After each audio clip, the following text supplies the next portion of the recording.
Okay, this experiment we're looking at preservatives that we tend to add to food and how it inhibits most bacterial growth. It won't necessarily inhibit all, but it will inhibit most.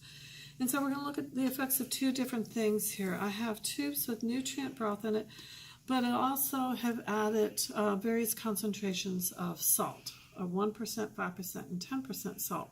Salt acts as a very good preservative. Most organisms cannot grow in high salt concentration, so that's why it does act as a preservative. And then garlic also has been often touted as having inhibitory effects on bacteria. So we're also going to add some garlic to a nutrient broth as well. And then we're going to have our control, which is just regular nutrient broth, no salt, no garlic added. We're going to use two different organisms today. One we will use is an Enterobacter. It's commonly found in the intestines. It's gram-negative. And then the other organism we're going to use is a Staphylococcus epidermidis. Staphylococcus is known to be able to grow in higher salt concentrations than most organisms. So we're going to see the different concentrations of salt and what effect that's going to be. So we're simply going to inoculate. We have stock cultures growing in a nutrient broth, and we're just going to use that to inoculate the various tubes. So as I said, we will have our control, which is the nutrient broth with no salt added to it whatsoever.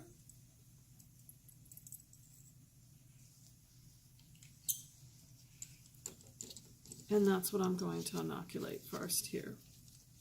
The salt concentrations, they've already been added to the media when we were making it. So all we have to do is just inoculate the tube just like we would any other tube.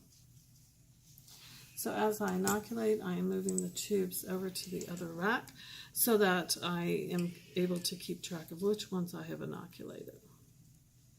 Now, theoretically speaking, if I were using a pipette, if I start at the lowest concentration of salt, then I could use the same pipette to move up to increasing salt concentrations. But you can't go from high to low because that would mess up the concentration factor. We will incubate these at 37 degrees for 24 hours.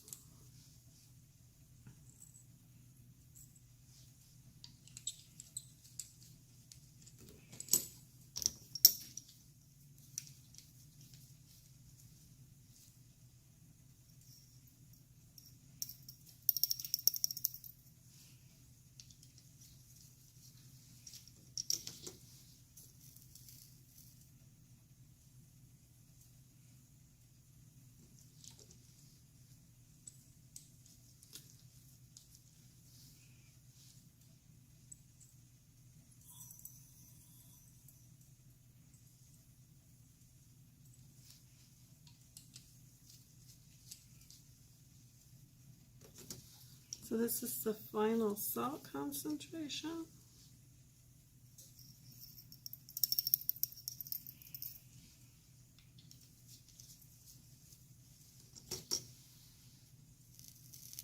I want to make sure that my needle or my loop is nice and sterile all the time, but certainly I don't want to be transferring any of the salt into the tube with the garlic. From a research standpoint, then that would be a problem, is that the salt or is it the garlic that is inhibiting the growth. Now, this is sterile nutrient broth. I'm just going to kind of eyeball this for some garlic. Add some in. It is definitely strong.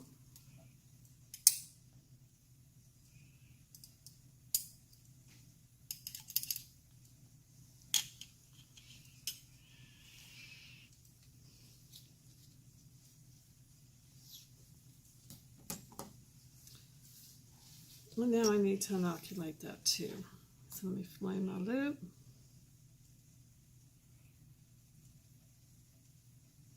Let it cool for a bit.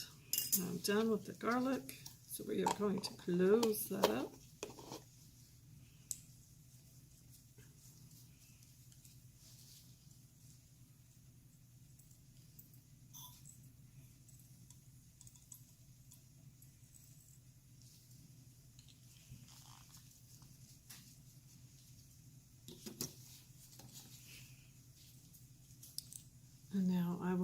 calculate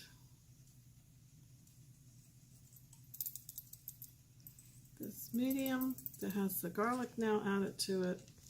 And as I said, we will incubate for 24 hours at 37 degrees. See, if the bacteria is inhibited, it should remain clear. If the bacteria grows in the broth, remember, it will turn cloudy. First thing we're going to look at is garlic. It has often been claimed to have inhibitory effects. And so first we look at the Enterobacter in a regular nutrient broth. It's cloudy. That indicates we had lots of good growth in there.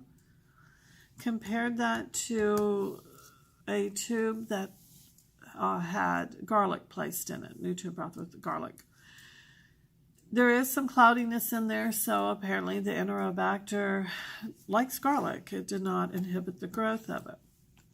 Now, the Staphylococcus epidermidis, if we swirl this bit, this is the nutrient broth. Once again, we had growth in there. Now, the garlic with the Enterobacter, there is, see how clear the liquid is? There is no growth in there at all. So garlic did have an inhibitory effect on the Staphylococcus, not on the Enterobacter. So it depends on which species you are talking about. Now, the other type of preservative that we looked at was the various salt concentrations. The Staphylococcus at a 1%, we have nice growth in there. Staphylococcus is known to be able to have a high tolerance for salt.